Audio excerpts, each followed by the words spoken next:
Hey, this is Dominique from the band Ivy, and I'm gonna share my perfect 10 with you. It's Frefab Sprout, Steve McQueen.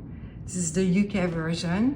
It came out in 1985. When it came out, I was fairly young. I was living in Paris, and I remember hearing that record and thought, sounds completely original, like I've never heard anything like that. So I was intrigued and I started listening to it, and then I became completely addicted. It's a great collection of pop sophistication. Every song comes so alive. They all completely have their own identity and presence and life. Paddy McQueen, which is a songwriter, lyricist, singer, I think he's a genius, incredible at crafting pop songs. He has an amazing sense of melodies and is lyrically very literate, very articulate, but not pretentious. In fact, this whole record is flowing with irony. It's very British, the great sense of humor. Paddy McQueen once said, "I want to be the Fred Astaire of words."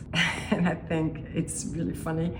But it's so true, and that's what he was. He was kind of like dancing with words in a totally natural and unique way. And then you have Thomas Dolby, the producer. Together, they are the perfect match because they're able to create this complete unique environment. The production being a little over the top, and we're talking about the 80s, so sometimes can be a bit cheesy, but overall they know how to create like a completely unique universe. So a lot of lush arrangement, and it's very quirky sometimes and quite funny, which I love. And there's also the singer Wendy Smith, who's part of the band, and she sings all the background vocal. She's incredible. It's totally like ethereal and dreamy. She adds so much to the band and to that record in particular. And when you hear that, at least for me as a singer, I got really inspired. I thought, my God, she's such an angelic, pure, haunting voice. I wanted to be like her. I wanted to sing like her. If it wasn't for Prefab Sprout and that record in particular, I don't think Ivy would have ever existed, because the three of us, Andy, Adam, and I,